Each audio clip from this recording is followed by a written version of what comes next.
Partie 2. C'est par piston qu'on entre au paradis. Si c'était au mérite, mon chien y entrerait, et moi je resterais dehors. Mark Twain. Chapitre 10. Arnaud. Heureusement que Fleur ne travaille pas sous mes ordres. Je serais un piètre chef, si je devais la compter dans mes effectifs. Elle me mènerait par le bout du nez. Ma crédibilité en prendrait un sacré coup. En acceptant à mon bord le routard, j'ai l'impression d'avoir manqué de volonté.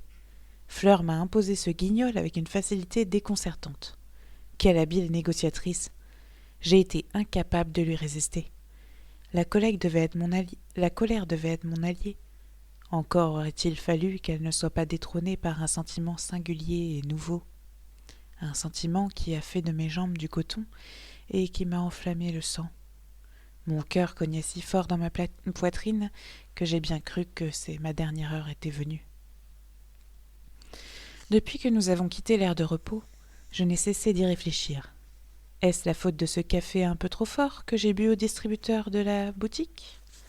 Le percolateur de mon bureau en délivre des plus corsés, et ils ne m'ont jamais plongé dans cet état.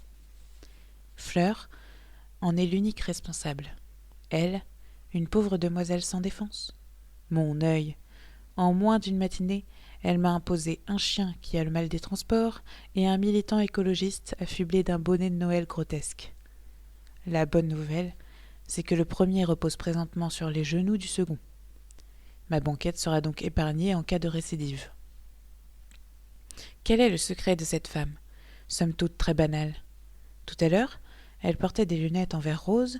Les reflets chocolat de ses iris n'ont donc pas pu m'hypnotiser. Du moins, pas cette fois. Ses lèvres. Oui, voilà. Je suis persuadée que c'est à cause de sa bouche pulpeuse et envoûtante que je me suis laissée embobiner. J'aimerais bien l'embrasser pour vérifier si elle a le goût de framboise. « Qu'en pensez-vous, Arnaud ?» me demande le guignol à l'arrière, me tirant de mes pensées.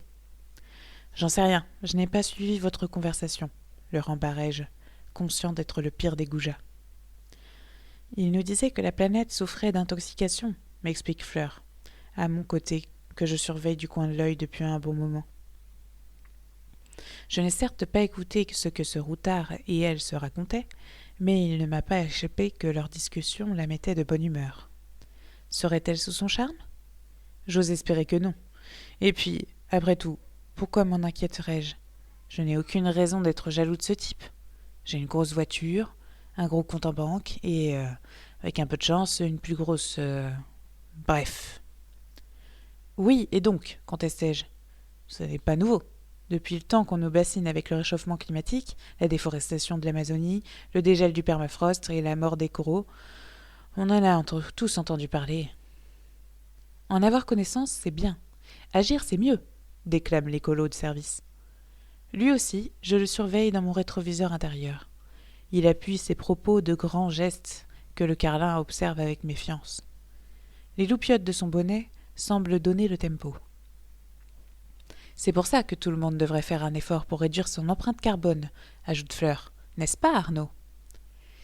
J'ai bien peur que votre nouvel ami se soit assis sur l'empreinte carbone d'Orion, raillai-je tout en louchant du côté de ma passagère. N'est-ce pas, Fleur ? Elle toussote, mais ne répond pas. Ce qui signifie qu'il faut diminuer les émissions de CO2, renchérit le guignol d'un ton pontifiant. Oui, merci, j'ai compris, répliquai-je sèchement, avant d'interroger Fleur d'une voix doucereuse. Qu'en pense notre élève vétérinaire ? Doit-on supprimer toutes les vaches de la planète et manger des légumes jusqu'à la fin de nos jours ? Outre le fait que réduire sa consommation carnée soit la solution première, Julien et moi sommes d'accord pour dire que, en parallèle, les gens devraient cesser d'acheter des véhicules comme le vôtre. Julien et moi ? Depuis quand ces deux-là font-ils bloc ? Non, mais ils sont sérieux ? Mon Range Rover ne consomme pas plus de 9 litres au 100 km. Une broutille. Il pollue à peine. Remercie ma voiture. Sans elle, vous seriez encore à Paris en train d'attendre un hypothétique TGV. À défaut d'être original, ma rebuffade a le mérite de leur couper le sifflet. Je peux ainsi rouler une 50aine de kilomètres sans qu'un mot ne sorte de leur bouche. Il y a bien quelques soupirs par-ci, par-là, qui proviennent du côté de Fleur, et des claquements de langue agaçants émis par le routard penché sur son portable. Mais rien qui ressemble à l'annonce d'une catastrophe imminente. Loin d'être assuré par ce relatif silence, je me perds pas de vue tout ce petit monde, accordant une attention particulière au carlin. On lui voit le blanc de l'œil. Est-ce normal ? Je n'ose pas questionner sa maîtresse, de crainte que le moulin à paroles ne se remette en marche. Il mâchouille une espèce de machin-chose que je discerne mal. Peut-être est-ce la bandoulière de l'étui à guitare ? Ne comptez pas sur moi pour prévenir l'autre guignol qu'un brave toutou s'attaque à ses affaires. On s'ennuie, souffle bruyamment Fleur. Mais qu'est-ce qu'on s'ennuie ? Pas vrai, Julien ? Ça va à peu près, lui répond-il sans lever la tête de son portable. Je joue à un jeu. Tu n'as qu'à regarder une série. Je n'y arrive pas, ça me donne mal au cœur. Tel maître, tel chien, lançai-je, réagissant du tac au tac. Regardez le paysage, ça vous évitera une nouvelle catastrophe.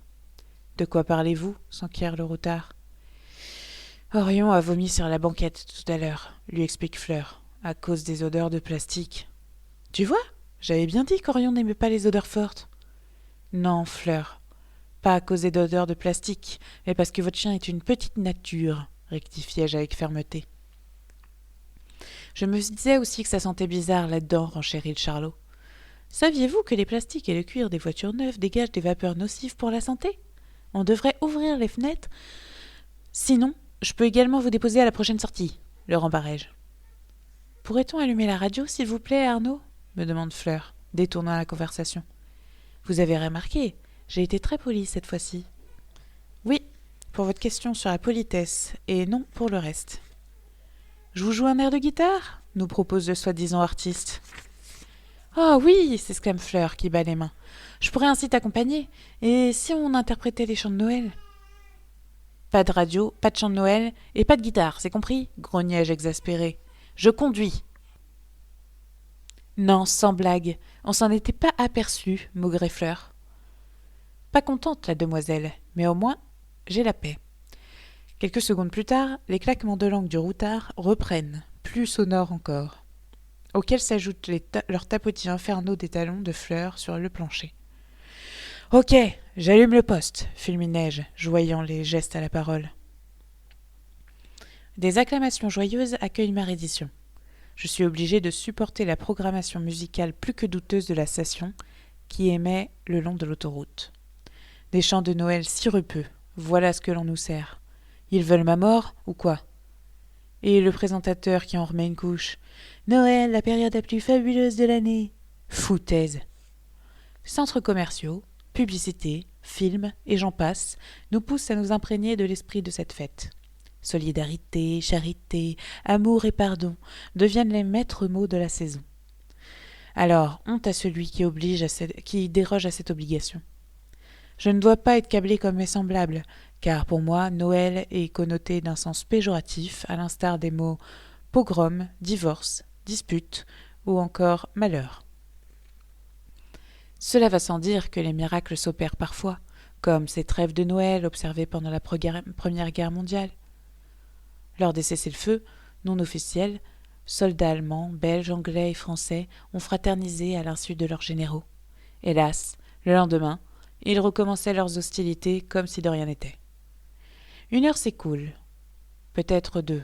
À cause des nombreux camions qui circulent, je ne suis pas en mesure d'actionner le régulateur de vitesse. Anticiper au lieu de ralentir, doubler si nécessaire, accélérer entre 2 radars, klaxonner, esquiver, insulter. Toutes ces tactiques me demandent une attention soutenue. Conduire dans de telles conditions n'est pas de tout repos. Il me faut également compter avec les gémissements du carlin, chaque fois que sa maîtresse pousse la chansonnette. Adieu mes chères oreilles. Ces geignements sont plutôt angoissants. Je ne sais jamais s'ils servent ou non de préambule à quelque nouveau fléau. Bientôt, j'en viens à oublier le temps qui passe, ainsi que mes compagnons, jusqu'à ce que... Vous n'auriez pas une petite faim ? lance le routard. Je crois qu'Orion a la dalle. Je regarde dans le rétroviseur. Effectivement, ce sale cabot est toujours en train de s'acharner sur... Sur quoi exactement ? S'il s'agissait de la bandolière de son étui à guitare, le guignol se serait interposé depuis belle lurette, non? Un affreux doute m'assaille, remplacé sur-le-champ par une énorme frayeur. Aussitôt, j'éteins la radio. « Qu'est-ce qu'il mord, là ?» m'écriai-je, pressentant le pire. « Une sangle, » me répond Charlot d'un ton d'imbécile heureux. « Quelle sangle ?»« Oh, non !» gémit Fleur, qui s'est retournée. « Lâche ça, Orion, lâche ça immédiatement !» Plus de doute à avoir, le « ça » en question n'est autre qu'une ceinture de sécurité de ma voiture. M'accrochant de toutes mes forces au volant pour ne pas partir en vrille, je délègue mentalement à Fleur la mission d'intervenir. Mais elle semble incapable d'arrêter le carnage. Pourtant, elle ne ménage pas ses efforts. Du coin de l'œil, je la vois remuer dans tous les sens, tandis que le chien grogne, les crocs plantés dans mon précieux bien. « Il est espiègle, n'est-ce pas ?» s'amuse l'autre Gus. « Si je lui envoyais mon poing dans la figure, serais-je moi aussi considéré comme tel ?»« Aidez-la au lieu de vous marier !» explosai-je en fonçant la pédale de l'accélérateur afin de gagner au plus vite l'aire de service de Bonne-Taillis qui vient d'être annoncé. « Oui, donne-moi un coup de main, Julien. Je n'arrive pas à lui faire lâcher prise. »« Bah, il faut bien que jeunesse se passe, déclame-t-il. »« Je t'en prie, Julien, fais quelque chose ou l'autre va piquer sa crise. »« L'autre va nous hacher menu comme chair à pâté, j'ai envie de hurler. » Au lieu de ça, je souffre en silence et observe la lenteur avec laquelle le guignol répond à la supplication de Fleur. Tout laisse à penser que cet adorable chiot ne sait pas encore contrôler sa mâchoire. Il n'a pas dépassé le stade de la morsure inhibée. « Mais pas du tout. Je l'ai dressé. Il devrait m'obéir, » se lamente sa maîtresse avant de hausser la voix. « Arrête, Orion. J'ai dit stop. » Cela ne sert à rien de le brusquer, Fleur. Tu ne dois pas crier contre lui. Il faut agir avec bienveillance et lui expliquer pourquoi c'est mal de déchiqueter une ceinture de sécurité. Pas vrai, Orion? C'est très vilain ce que tu fais. « Non mais c'est bientôt terminé ce cirque, beuglai-je. Lâche cette sangle, Orion !» Contre toute attente et à la surprise de tous, le cabot obtempère. Même si dégâts il y a, je ne suis pas peu fier de ce succès. Chapitre 11. Fleur. Je ne comprends pas pourquoi Orion ne m'a pas obéi. Depuis le temps que je m'échine à le dresser, il ne devrait pas défier mon autorité. Il y a du relâchement dans l'air, c'est moi qui vous le dis, et ça me met dans une colère noire. Oui, j'enrage, ce qui n'empêche pas d'être lucide. Il ne m'a pas échappé que Julien, que je considérais comme mon sauveur, a flatté les mauvais penchants de mon chien. Il faudra que je lui en touche un mot. À l'inverse, on n'entend plus celui qui avait toute raison de piquer une crisounette, alias Arnaud le bulldog. La ceinture de sécurité est pourtant dans un piteux état. Pourquoi est-il si calme? Dois-je m'inquiéter de ce rictus qui erre sur ses lèvres? Il me semble qu'il a accéléré. Est-ce une colère froide qui l'anime ou simplement des besoins urgents? Nous rejoignons l'aire de service de Bonne-Taillis plus vite que prévu. Une énorme pancarte nous informe qu'il s'agit de la plus grande station du réseau autoroutier français, à la croisée de 3 autoroutes. Elle propose toutes sortes d'installations récréatives, dont 2 hôtels, des boutiques, des aires de jeux, de pique-niques, un restaurant et des cafétérias. Notre chauffeur choisit de nous conduire à l'une de ces dernières. De gros sapins argentés ornés de boules rouges jalonnent notre route. Il est presque midi lorsqu'il coupe le moteur. Cette halte est la bienvenue. Je compte la mettre à profit pour recadrer mon carlin. Le parc de stationnement porte les stigmates du début de l'hiver. Ciel gris, arbres dénudés, feuilles mortes que le vent fait tournoyer autour de nous. Cette météo déplorable n'effraie pas Julien, qui, muni de son anorak rouge, sort en premier de la voiture.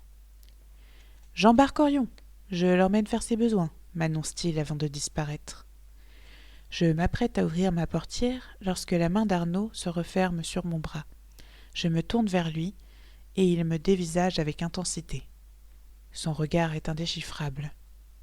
Toutefois, il n'est pas indispensable d'être mentaliste pour deviner ce qui occupe ses pensées. Ça va être ma fête. Ma ceinture, est-elle réparable? Me demande-t-il, les mâchoires crispées. En temps normal, je lui aurais conseillé de s'en assurer par lui-même, mais étant donné le lourd passif que je traîne, je m'en abstins et secoue la tête. J'ai bien peur que non, débitai-je à toute allure avant de m'être éclairci la voix. C'est-à-dire, elle est déchirée à plusieurs endroits. Il grimace. Je l'imite, cherchant moi aussi à exprimer mon soutien. Pour autant, il ne relâche pas mon bras. Je n'ose pas me plaindre. Le bleu de ses yeux s'est assombri et me promet de sévères représailles. Je sens que je vais passer un sale quart d'heure. Comme Arnaud le bulldog ne rebondit toujours pas à mes propos, je me crois obligée d'ajouter « Vous m'aviez dit que votre banquette ne servirait plus. Je pense que si vous l'habillez d'un joli plaid, elle paraîtra comme neuve. » « Vous pensez » m'interrompt-il d'une voix cassante. « Oui, ça m'arrive. »« Parfois. Car j'aurais dû y réfléchir à 2 fois avant de faire monter Julien à notre bord. Ce garçon exerce une très mauvaise influence sur Orion. » Écoutez-moi bien, Fleur, ou peut-être devrais-je vous appeler Damoiselle Catastrophe. Ma voiture n'est pas un centre d'entraînement pour votre clébard. Oui, je le sais, murmurai-je penaude. Son comportement est inacceptable. Quelle sera la prochaine cible? Un accoudoir? Mon appuie-tête? En fait, non, ils sont en plastique, ça n'a pas bon goût, commençai-je avant de comprendre l'idiotie de ma remarque. Encore heureux. En attendant, mon Range Rover ne vaut plus rien. Comment ferais-je pour le vendre? S'énerve-t-il. Mince, voici le retour d'Arnaud le fox terrier. Pourquoi auriez-vous envie de vous en débarrasser? Votre véhicule semble vous convenir parfaitement. Les hommes changent souvent de bagnole, rétorque-t-il d'un ton sarcastique. C'est leur passe-temps favori. Votre père ne vous l'a donc rien appris?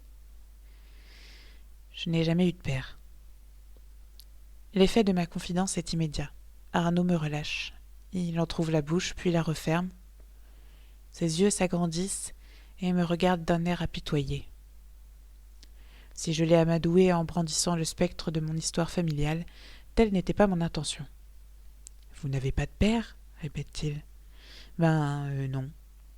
Tout le monde a un père, mort ou vivant. »« Oui, sauf que moi, je n'en ai pas. Ma mère n'a jamais su lequel de ses amants avait participé à ma conception. Mais enfin, elle aurait pu leur demander de faire un test de paternité. Tout enfant a besoin de savoir qui est son géniteur. Impossible, ils étaient trop nombreux. Vous comprenez, ma mère est un vrai papillon. Elle ne s'est jamais contentée d'un seul homme. » Arnaud le Collet ne réagit pas.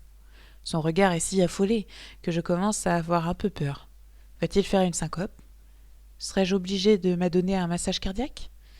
Ma situation n'a rien d'alarmant. Je m'en suis toujours accommodée. Et puis, elle comporte beaucoup d'avantages.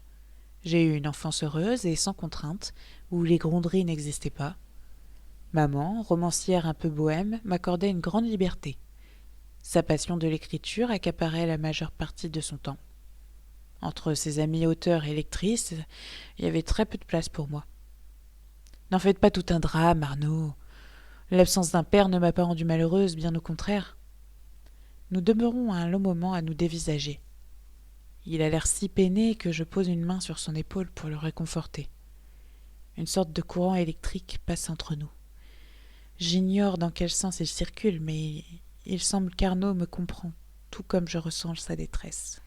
« Je vous assure que tout va bien, insistai-je. Vous êtes une jeune femme courageuse, Fleur. Je ne sais pas comment j'aurais réagi à votre place. J'en aurais mortellement voulu à ma mère. C'est normal. Pour se construire, les hommes ont davantage besoin d'un modèle masculin que les femmes, du moins je le crois. » L'air toujours aussi bouleversé, il hoche sa tête. Je choisis ce moment pour retirer ma main de son épaule. Une tache rouge apparaît dans la périphérie de mon champ de vision. Je me tourne vers le pare-brise et aperçois Julien. Tenant Orion en laisse, il gesticule pour nous inviter à le rejoindre devant l'entrée de la cafétéria. « Et si nous allions manger ?» me suggère Arnaud. « Bien volontiers, et c'est moi qui régale. »« Il n'en est pas question, Fleur. Je suis peut-être vieux jeu, mais je ne vous laisserai pas débourser un centime pour moi. Je vous offre le repas. »« Vous ? » ?»« Oui, vous m'avez bien entendu. »« Je ne peux accepter, Arnaud. Je vous rappelle que j'ai entièrement ruiné votre banquette. »« Comme si j'allais oublier, grince-t-il, la bouche se tordant en une grimace. Mais il se trouve que j'ai des principes. »« En faites-vous toujours autant avec toutes les jeunes femmes que vous rencontrez ?» lui demandai-je à la fois intrigué et flatté. « Toutes, peut-être pas. mais je n'ai rien pu refuser aux demoiselles en détresse, surtout celles qui possèdent des yeux couleur chocolat. Sur ce, il revêt sa veste et sort de l'habitacle. Je mets plusieurs secondes avant de le suivre. Mes joues sont brûlantes. Je n'ai pas l'habitude de recevoir de tels compliments. C'est bien la première fois que l'on parle de mes yeux avec autant de gentillesse. S'est-il moqué de moi? Chapitre 12. Arnaud. Ainsi, Fleur n'a pas de père. Comment peut-elle afficher une telle décontraction? Cela me dépasse. Si j'avais été confronté au même problème, j'aurais sillonné l'Hexagone à la recherche de mon géniteur. Mais est-elle aussi blasée qu'elle le prétend? J'en doute. Selon moi, ce sale cabot auquel elle s'accroche illustre l'étendue de son manque affectif. Quelque peu ébranlé, je réponds à sa question sans prêter attention aux mots qui sortent de ma bouche. Il se pourrait que j'aie évoqué la couleur de ses yeux en des termes élogieux. Espérons qu'elle ne s'imagine pas tout un tas de choses. Je ne l'ai pas draguée, j'ai juste un peu flirté, histoire de ne pas perdre la main. Cette femme ne m'intéresse pas. Bon, ok, j'avoue que ses yeux me fascinent. Ma veste enfilée, je m'extirpe de la voiture. En ce début de décembre, un froid glacial sévit, mais ce n'est pas lui qui me fait frissonner. Les confidences de Fleur m'ont tellement bouleversée que je me sens coupable. Je m'en veux d'avoir été dure avec elle. Après tout, son chien, c'est toute sa vie. Je n'aurais pas dû me montrer aussi matérialiste, alors que cette boule de poil indisciplinée est son seul réconfort. Tandis qu'elle revêt son manteau en peluche rose, je l'observe. Non, je ne peux pas croire que l'absence d'un père l'indiffère. Ses joues rouges trahissent une vive émotion. En revanche, je m'étonne qu'elle n'éprouve aucune colère à l'encontre de sa mère. Comment est-ce possible? À sa place, j'aurais renié la mienne depuis belle lurette. Quelle femme courageuse, tout de même.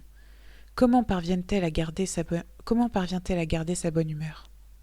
Le sort ne l'a pourtant pas gâtée.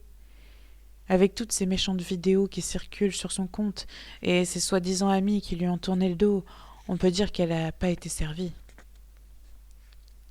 J'attends qu'elle descende de mon Range Rover pour verrouiller les portières.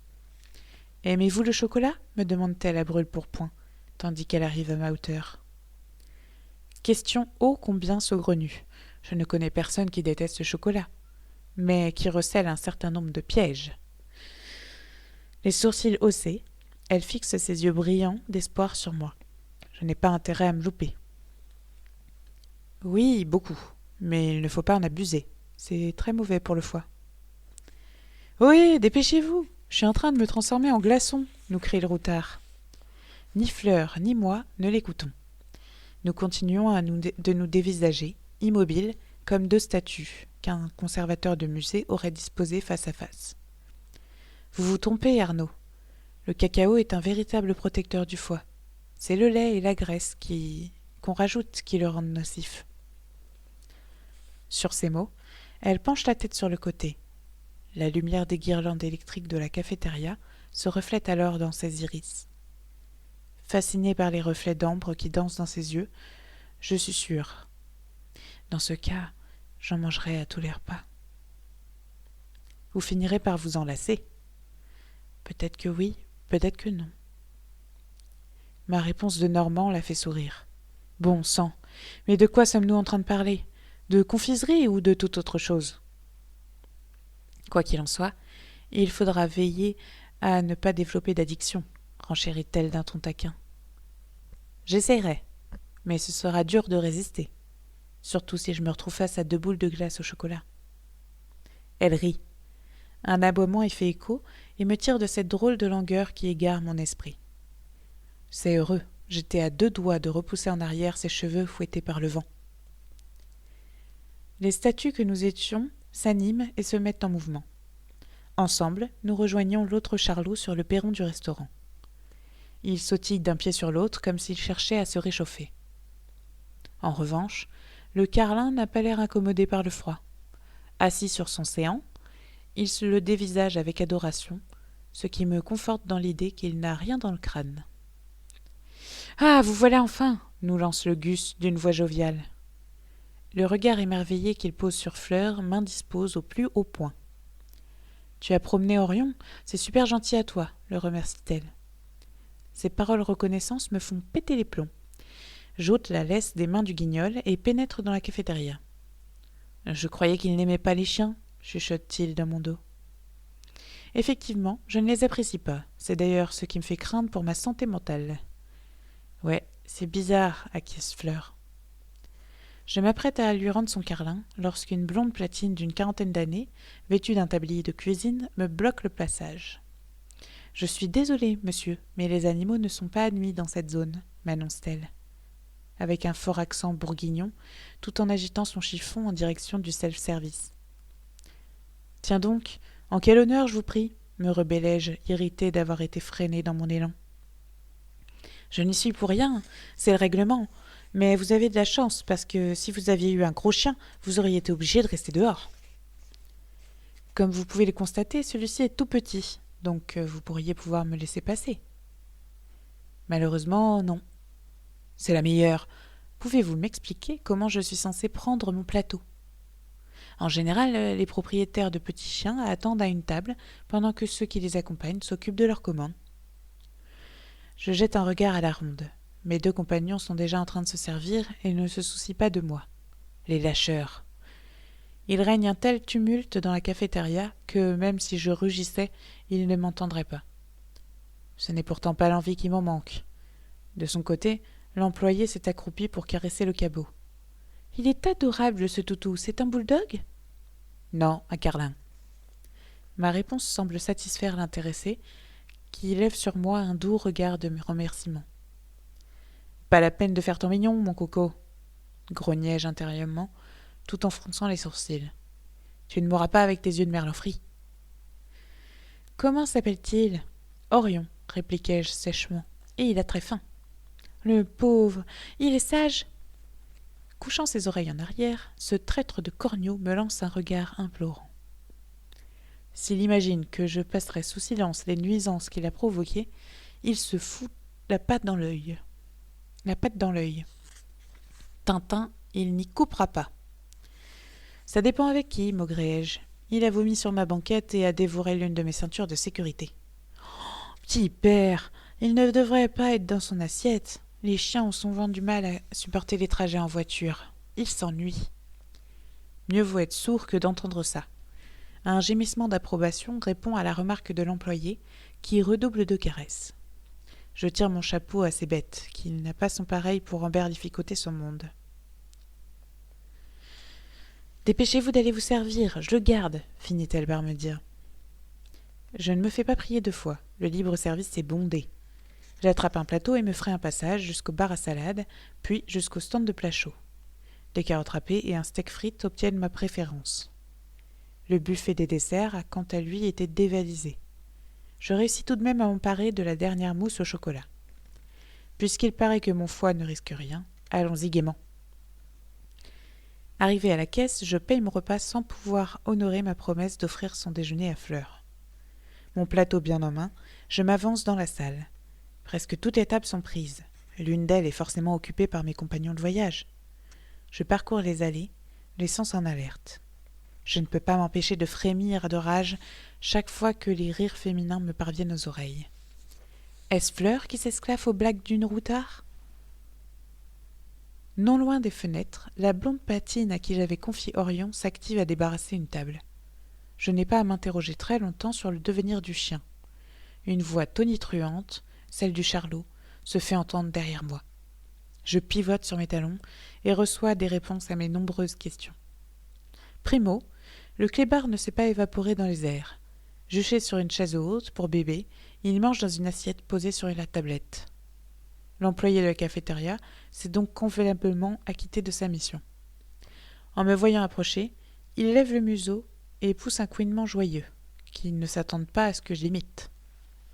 Deuxio, le Guignol est toujours autant tête à claque. Son bonnet à pompons y est pour beaucoup. On aurait pu imaginer que, sans son anorak rouge, il paraîtrait moins crétin. Hélas, le renne déguisé en Père Noël qui décore son pull au vert me donne envie de hurler. Ça et le sourire béat qu'il adresse à Fleur, installée à sa gauche. Tertio, à la question de savoir comment cette dernière a payé son déjeuner, le ticket de caisse qu'elle brandit sous mon nez y répond. « Julien m'a offert le repas, lance-t-elle toute contente. Vous n'avez pas besoin de le faire, Arnaud. » Les yeux rivés sur l'addition, je m'assieds en face d'elle. « Ah !» fais-je avec mépris. « Je lui devais bien ça, intervint le Gus. Elle a sauvé ma journée. »« Et elle a ruiné la mienne, fulminai-je intérieurement. Il faut que j'aille téléphoner à ma mère.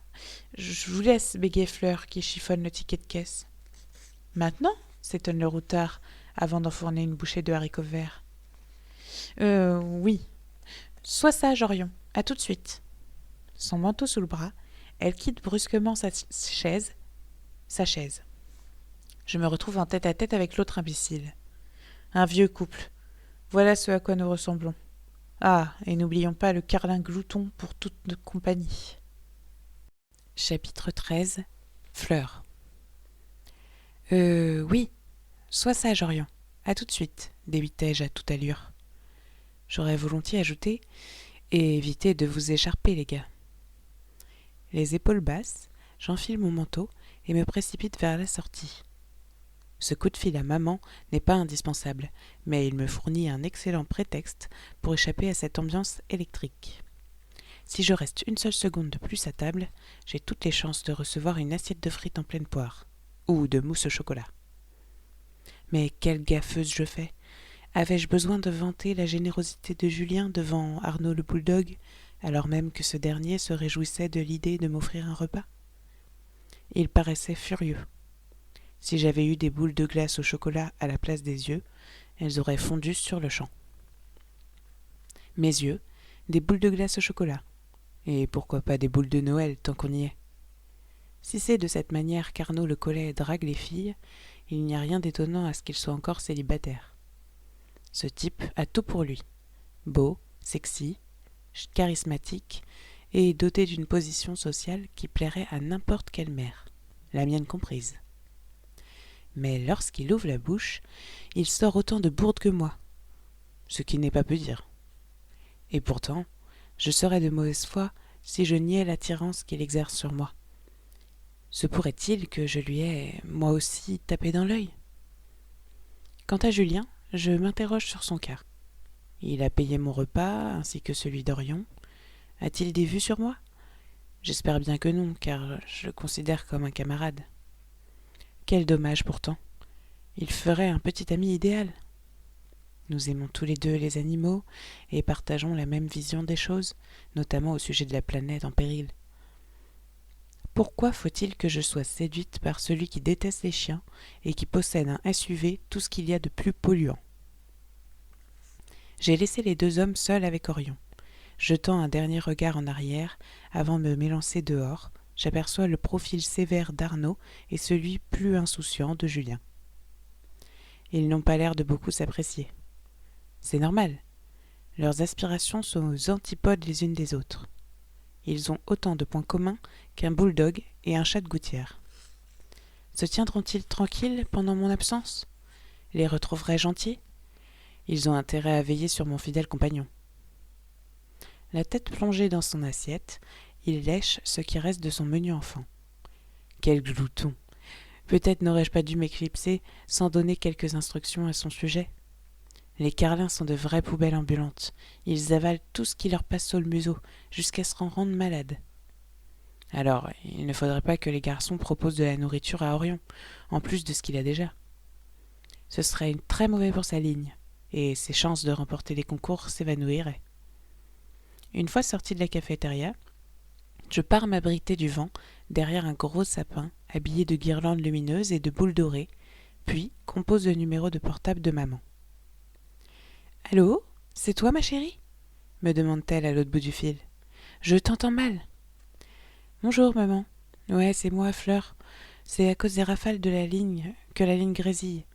J'espère que je te dérange pas. »« Mais pas du tout. Thierry et moi, nous avons terminé de manger. Alors, où es-tu » Inutile de chercher à savoir qui est ce Thierry. Il aura disparu de la circulation après Noël, et un nouveau Gugus l'aura remplacé. Je ne suis pas loin de Beaune, dans le Dijonais. Je connais très bien cette région. Quand arriveras-tu ? Insiste-t-elle. En début de soirée, je suppose. Ta chambre t'attend. Je me fais une joie de te revoir. Et Orion aussi, bien sûr. Moi aussi.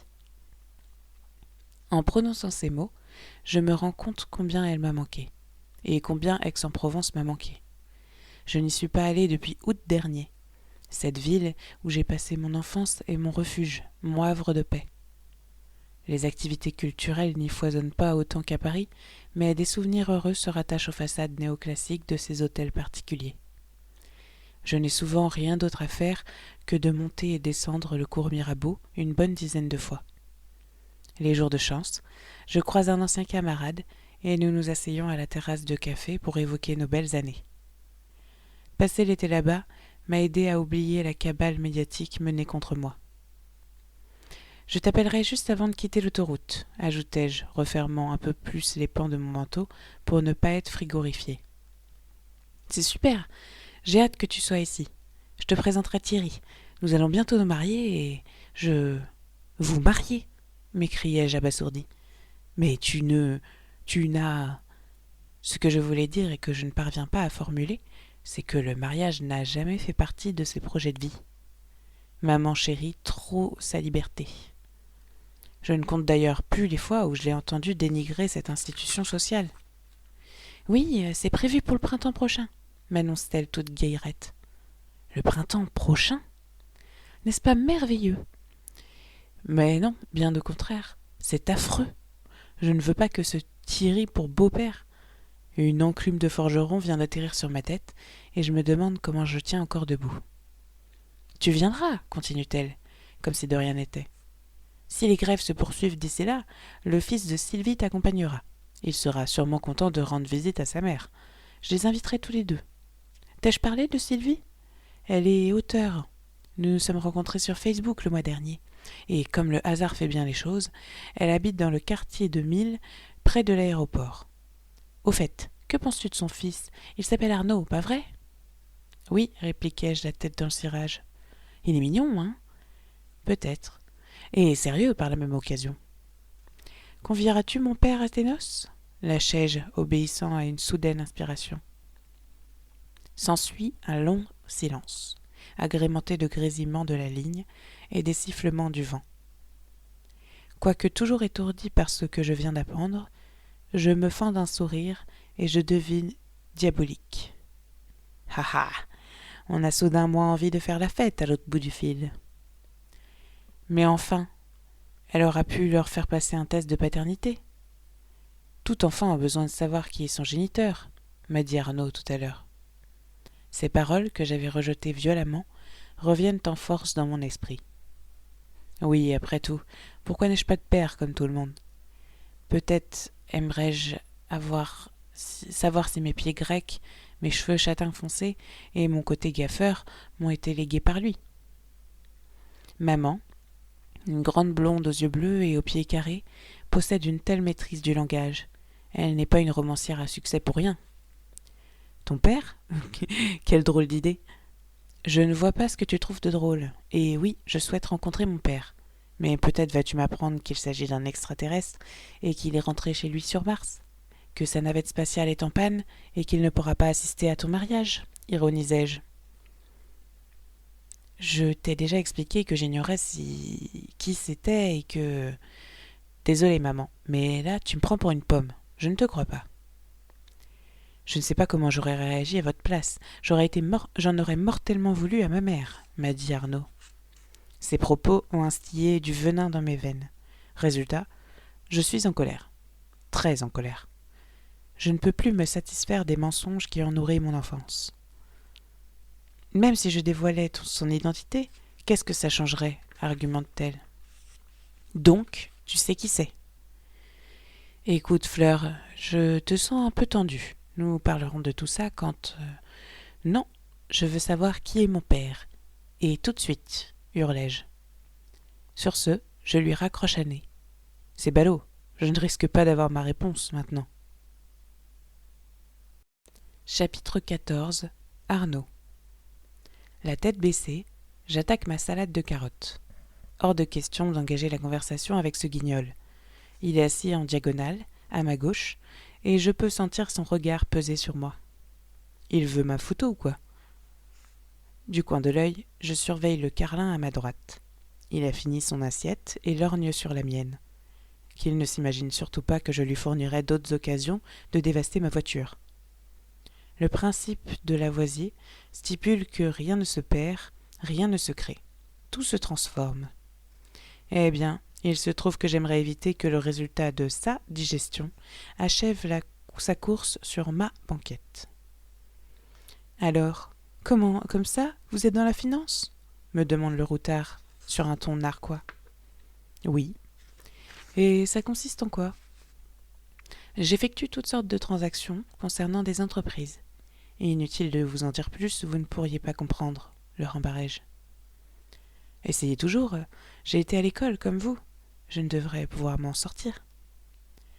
Je les achète, les divise, les morcelle, les regroupe, les fusionne, et ce, afin d'accroître leur rentabilité. Si j'ai bien compris, vous ne produisez rien. Vous décidez de la vie et de la mort des sociétés, sans oublier de vous enrichir sur leur dos, ricane-t-il. Interrompant ma mastication, je pose ma fourchette et braque un regard incendiaire sur lui. Derrière ses lunettes rondes, il me toise avec animosité. Le pompon de son bonnet oscille comme un pendule. Il veut la bagarre, il l'aura. Je vais me faire un plaisir de lui expliquer en quoi consiste l'économie financière. Au cas où vous ne l'auriez pas remarqué, nous ne sommes plus à l'âge de pierre. Travailler, et donc générer de la richesse, ne se résume plus à agiter un marteau et à labourer la terre tout seul dans son coin. C'est l'époque qui veut ça. Nos besoins ont changé, mon bon monsieur. Pour confectionner nos biens de consommation, les entreprises doivent mettre en œuvre des processus longs et compliqués. Des biens qui, pour la plupart, sont superflus. Tout le monde n'a pas forcément envie de se contenter d'un anorak de récupération et d'un pull vert tricoté par sa grand-mère. Je l'ai tricoté moi-même. Mais félicitations. La prochaine fois qu'il me faudra une tenue de carnaval, je saurai à qui m'adresser, me gaussai-je. Très drôle. Pour en revenir à votre sujet, je ne vois pas exactement à quoi vous servez. Les financiers ne fabriquent rien que je sache. Nous sommes là pour maintenir le système à flot. Aucune entreprise n'existerait sans des partenaires fiables, des fournisseurs sérieux, du personnel compétent et, bien évidemment, des clients.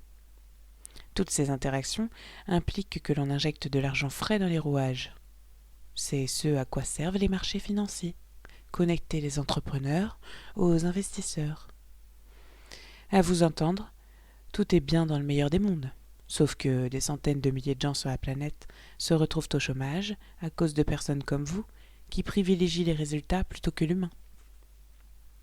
Je n'ai jamais dit que le système était parfait, me rebiffai-je.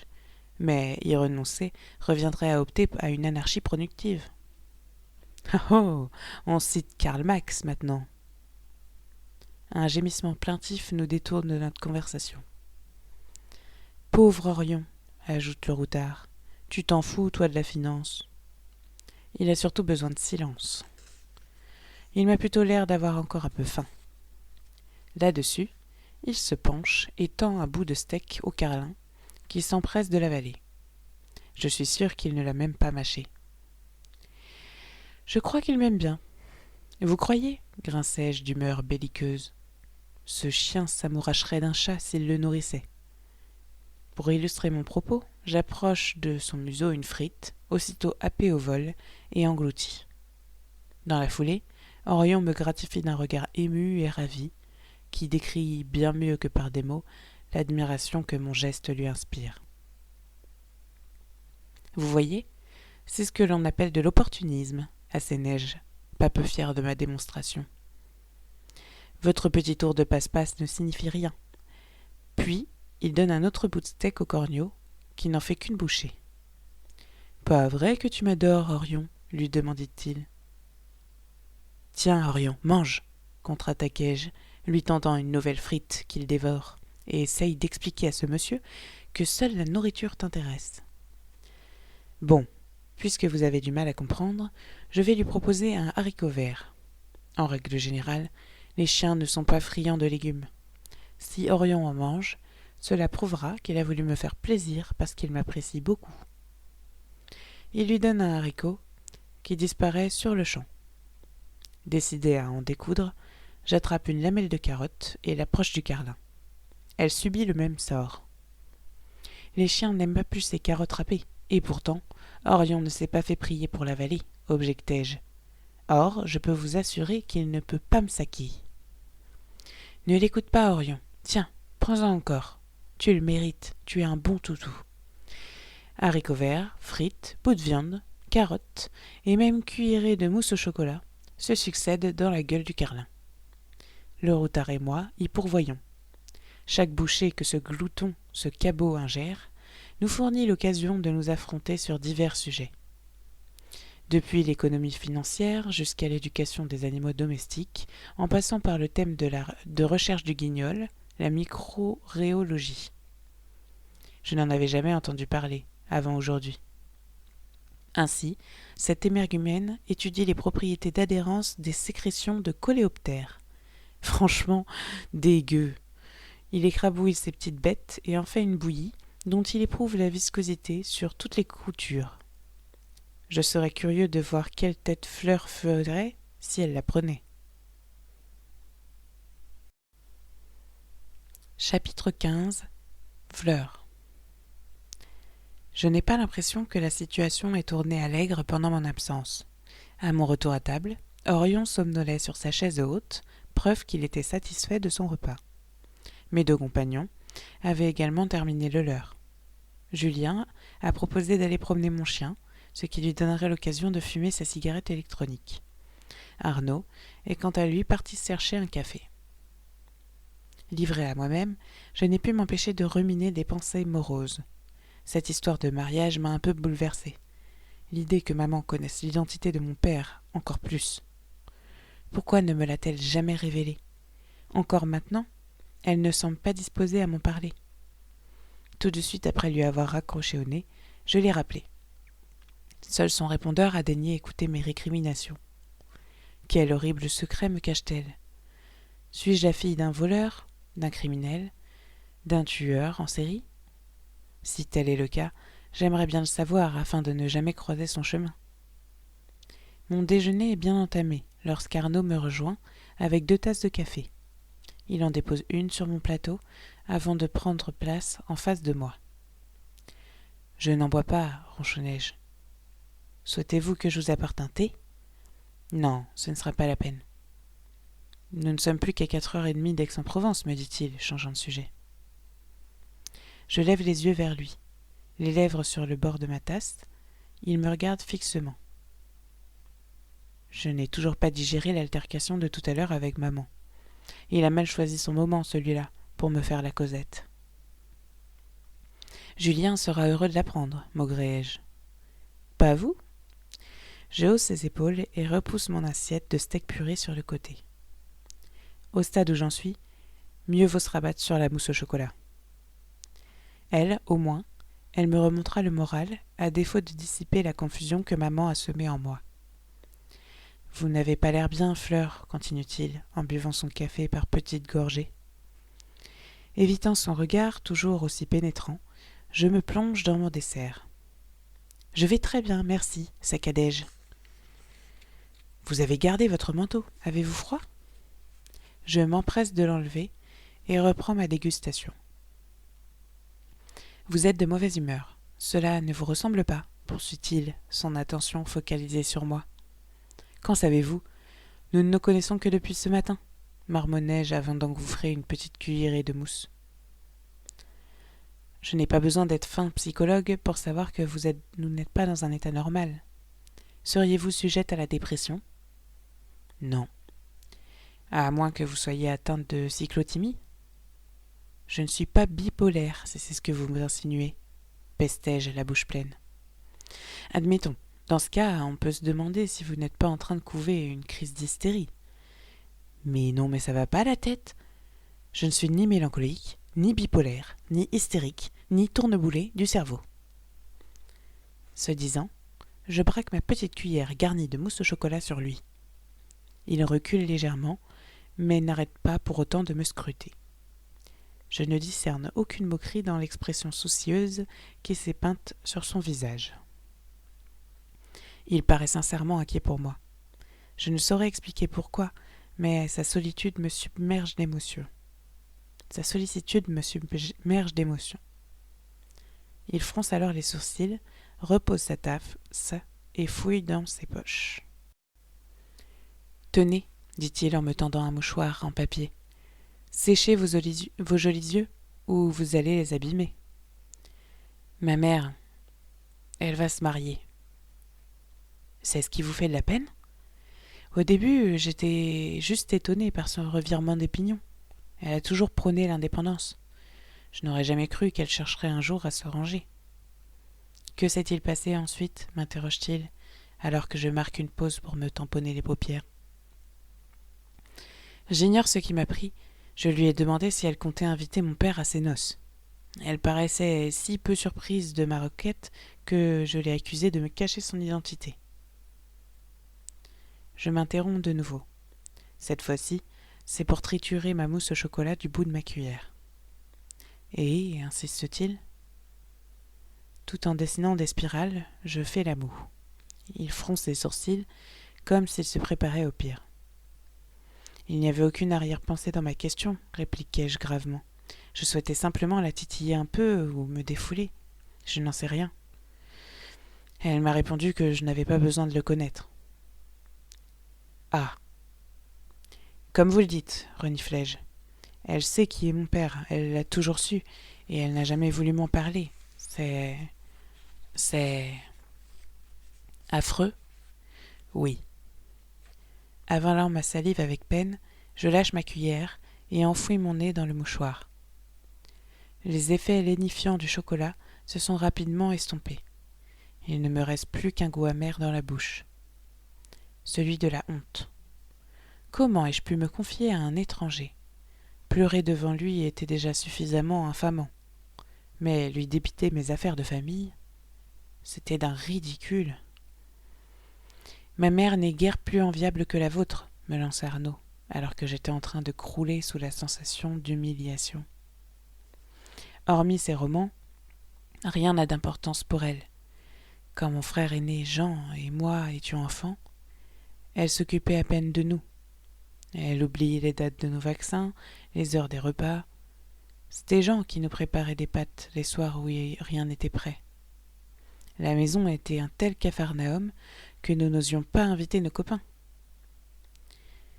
Comme il s'est brusquement interrompu, je lève les yeux sur lui. Il s'est absorbé dans la contemplation de sa tasse de café qui tourne dans tous les sens. Et votre père ? Il travaillait beaucoup. On ne le voyait pas souvent, jusqu'au jour où il a demandé le divorce et a transféré son cabinet d'avocat à Paris. J'avais 8 ans, mon frère 10. Après son départ, notre situation s'est détériorée jusqu'à ce que Jean craque et saisisse le juge aux affaires familiales. Il désirait habiter chez notre père à Boulogne-Billancourt. Il a obtenu gain de cause. Je l'ai suivi. Notre vie s'est améliorée après notre déménagement. Ma belle-mère était gentille avec nous, et son fils Luc est devenu mon meilleur ami. Mais j'en veux toujours autant à ma mère. Est-ce pour cette raison que vous détestez Noël ? Hasardai-je, à la fois gênée par ses confidences et curieuse d'en apprendre un peu plus. Cette fête est maudite. Avant le divorce de mes parents, elle virait toujours au grand déballage. Ma mère reprochait à mon père de trop travailler, lui se plaignait de son laxisme. Il se balançait des insultes sur insultes. Mon frère et moi comptions pour des points. Après leur divorce, il en allait autrement. Mon père et ma belle-mère ne se disputaient jamais. L'ambiance était plus sereine, plus chaleureuse. Hélas, le verre était dans le fruit. Je n'ai jamais pu me réconcilier avec Noël. C'est triste, vous ne devriez pas laisser le passé empoisonner votre présent, ni votre futur. Et pourtant, c'est ce que vous faites, Fleur, renchérit-il fort à propos.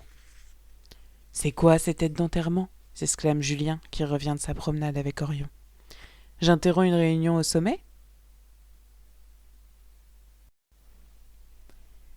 Chapitre 16. Arnaud. J'ai voulu faire le plein avant de quitter l'aire de service, mais la station essence n'avait plus de diesel. Dévalisée qu'elle était. Les raffineries étant bloquées, elles n'avaient pas été ravitaillées. J'espère que j'aurai plus de chance à la prochaine station. Le concessionnaire qui m'a vendu ma voiture a menti. Mon Range Rover consomme comme un ivrogne assoiffé.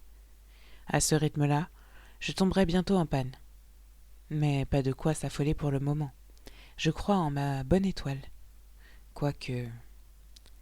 Il s'est passé des drôles de choses aujourd'hui. Toutes ont échappé à mon contrôle. Il y a d'abord eu Fleur et son encombrant carlin, puis ce routard qui m'agace suprêmement. En temps normal, je n'aurais jamais dû côtoyer un tel individu.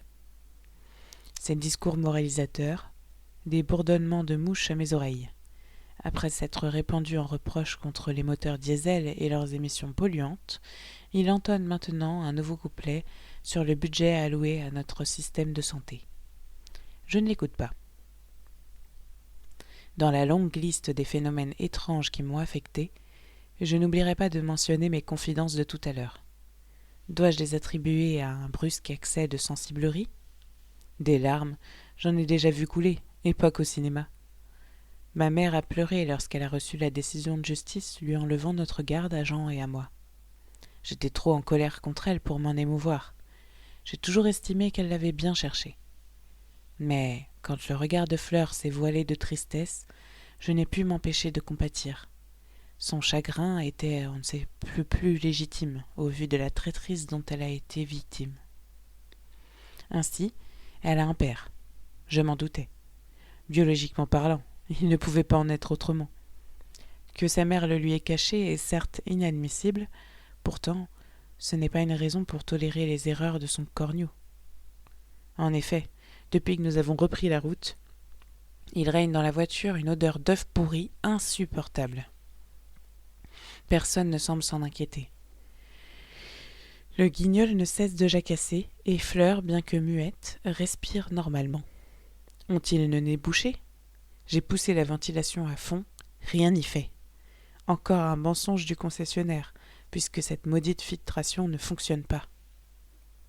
Fleur, nous avons un problème, décrétai-je brusquement, interrompant la logorée du routard contre le gouvernement. Sur ce, je la lorgne. Si furtif soit-il, mon coup d'œil me permet de percevoir sa gêne, laquelle est justifiée. Son chien sent réellement mauvais. « Oui, je sais, » me répond-elle d'une voix à peine plus forte que le ronflement du moteur. « Mais je ne comprends pas pourquoi. »« C'est vrai qu'il faut être sévère, le pauvre Orion, » intervient le guignol. Je jette un œil sur mon rétroviseur intérieur et surprends une scène irréaliste. Le charlot a le nez collé sur l'arrière-train du carlin. « N'est-ce pas ?» ajoutai-je les mâchoires crispées. « Cet animal souffre de sérieux troubles de la digestion. Faites quelque chose, Fleur, ou nous allons mourir asphyxiés. » « À commencer par moi, je vous rappelle que je suis aux premières loges, » s'écrie le routard. « Ça ne vous a pas empêché de raconter votre vie jusque-là, le rembarrai-je d'un ton mordant. Je ne racontais pas ma vie, je vous expliquais pourquoi on ne peut pas continuer de supprimer les lits d'hôpitaux. Et c'est reparti pour un tour. Ignorant sa litanie de reproches, je m'adresse de nouveau à ma passagère. Alors, comment comptez-vous régler le problème, Fleur ? Je ne comprends pas, se plaint-elle, l'air complètement hébété. Ça ne lui arrive jamais. Si je n'étais pas sur le point d'étouffer, je pourrais la réconforter. Lui dire combien je suis désolée que sa mère lui ait menti, que les gens se soient moqués d'elle, que son compagnon soit un sale cabot horripilant, que... Mais il y a ma banquette dévastée, les babillages incessants du charlot, Noël qui approche à grands pas, et cette odeur. Bon sang, je ne vais pas tarder à partir en vrille. Le but de ma question n'est pas de comprendre, mais de réagir, Fleur, grondai-je, m'égosillant presque par manque de souffle. Remuez-vous les méninges, l'heure est grave. Oui, mais non, je dois d'abord essayer de comprendre ce qui arrive à Orion. Que lui avez-vous donné à manger ? Lui demandai-je, les ongles enfoncés dans mon volant pour ne pas céder à la fureur.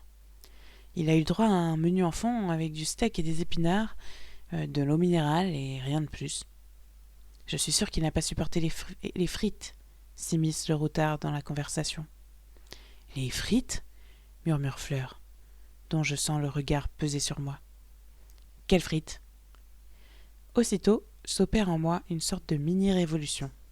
La vague de colère reflue, tandis que celle de l'appréhension s'écrase sur mes épaules. Mince! J'étais le seul à manger des frites ce midi. Celle qu'Arnaud avait dans son assiette, persifle le guignol, tout content de sa petite perfidie.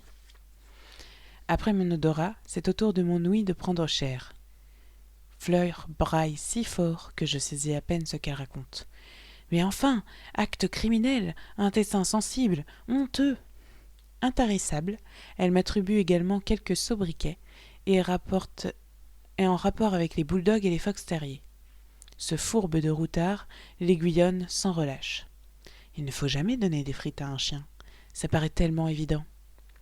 C'est malin, Orion est malade maintenant, se lamente sa maîtresse avant de me crier de nouveau dessus. Pas inventer la poudre à canon, des vers de terre tant qu'on y est. Il a aussi gavé de mousse au chocolat. Ça hurle, ça aboie, ça ricane. À les entendre, je suis le diable incarné, celui qui déteste les animaux et qui leur veut du mal. Malmené par la tempête qui s'est abattue sur moi, je m'exhorte à la prudence. Autant éviter de répliquer que Fleur sera dans cet état. Un vrai volcan en éruption qui crache des flammes. Attendons qu'elle se calme pour lui parler des haricots verts et des bouts de viande que le routard a refilés à son bestiau. À cause des violentes bourrasques qui se déchaînent autour de moi, je manque la bretelle d'accès à la station essence tant espérée. Le panneau annonçant les suivantes affiche des ruptures de stock sur le diesel. Comment réussirais-je à me ravitailler? Le niveau de ma jauge d'essence ne cesse de baisser. Je ne tarderai pas à passer sur la réserve. Et Aix-en-Provence est encore loin.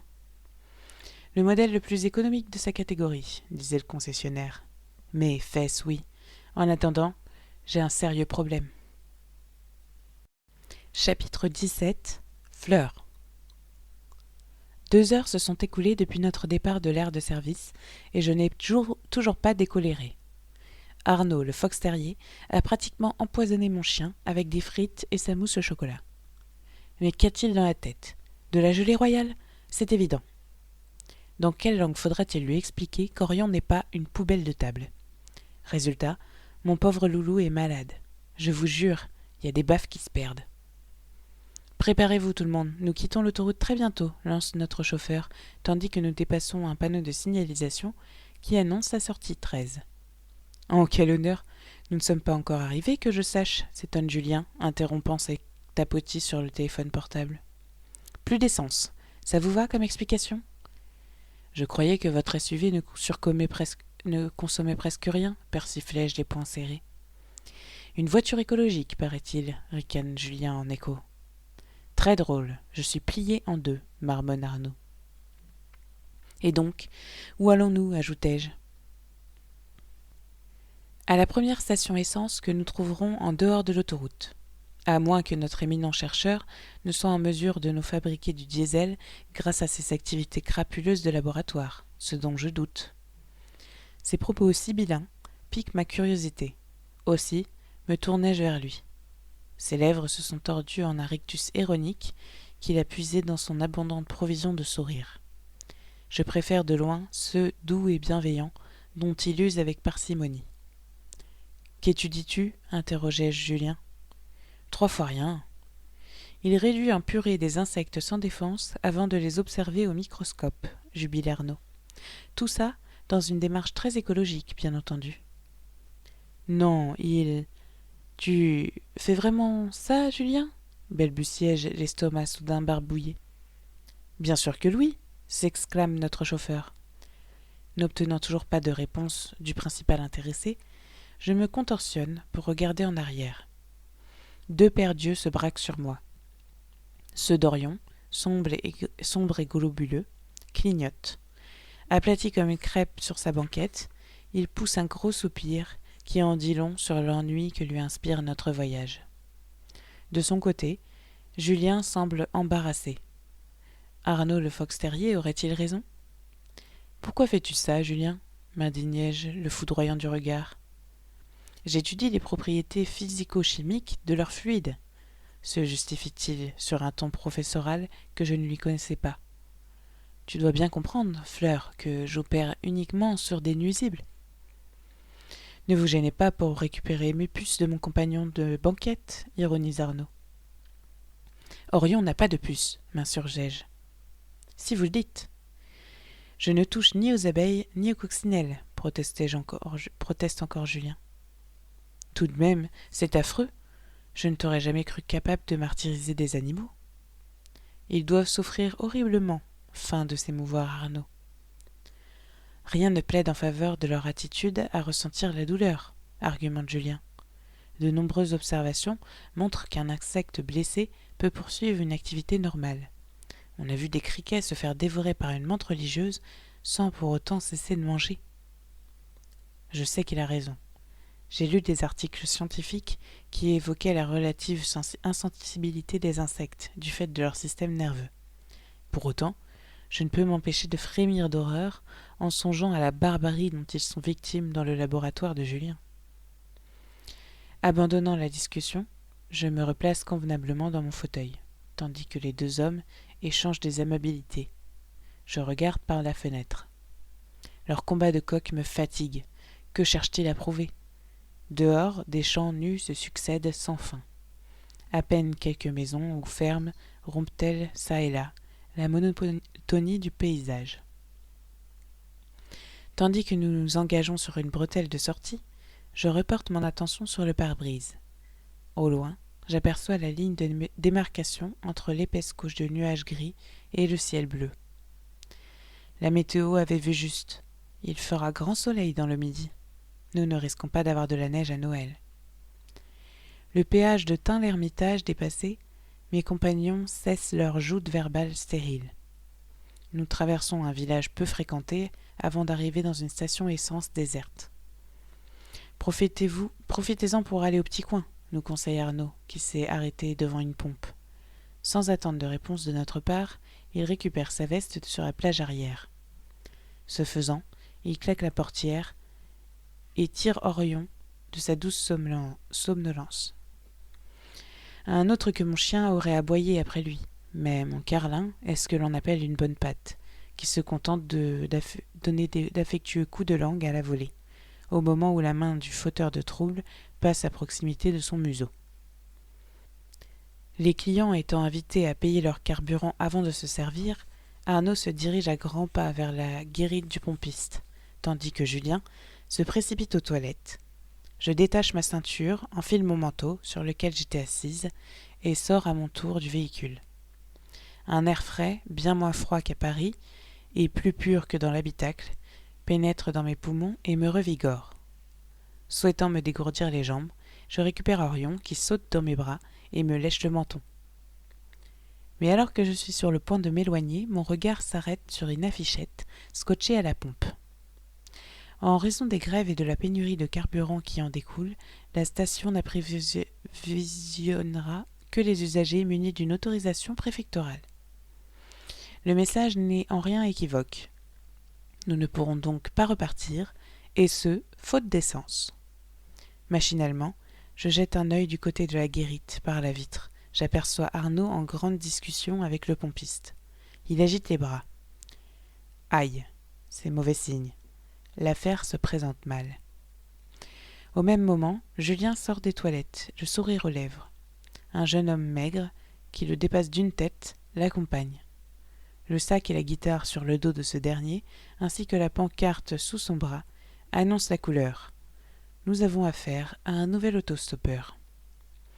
Pourvu que Julien ne lui ait pas promis une place à bord du SUV. « Regarde qui je ramène, Fleur !» me lance mon ami d'un ton jovial. « Nicolas, notre sauveur !» Je salue d'un signe de tête l'inconnu, qui fixe les yeux noirs écarquillés sur moi.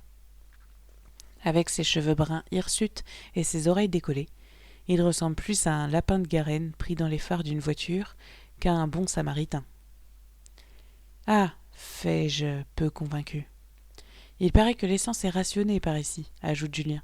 « Faut être de la région pour en avoir, » rebondit le Nicolas en question, mangeant à la fois ses mots et ses lèvres. « Mais je peux vous en fournir si vous me conduisez chez ma sœur. » Voilà, Nicolas t'a résumé la situation mieux que moi. Ce n'est qu'à une vingtaine de kilomètres d'ici, mais je veux surtout pas la déranger. Mais non, tu ne nous déranges pas, le rassure Julien, qui lui tapote l'épaule avant de s'adresser à moi.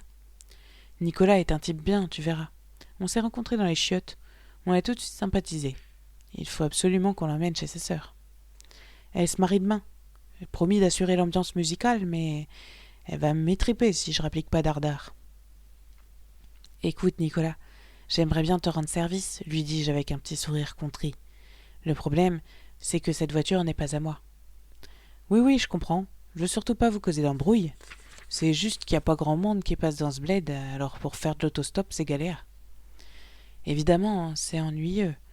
Et malheureusement, notre chauffeur est un grincheux de première. D'un autre côté, on a besoin d'essence, rebondit Julien. Du diesel, pour être exact. Es-tu sûr que tu peux nous en fournir, Nicolas ? Ce dernier hoche la tête. Et voilà, on détient un argument mincu pour convaincre l'autre cul serré.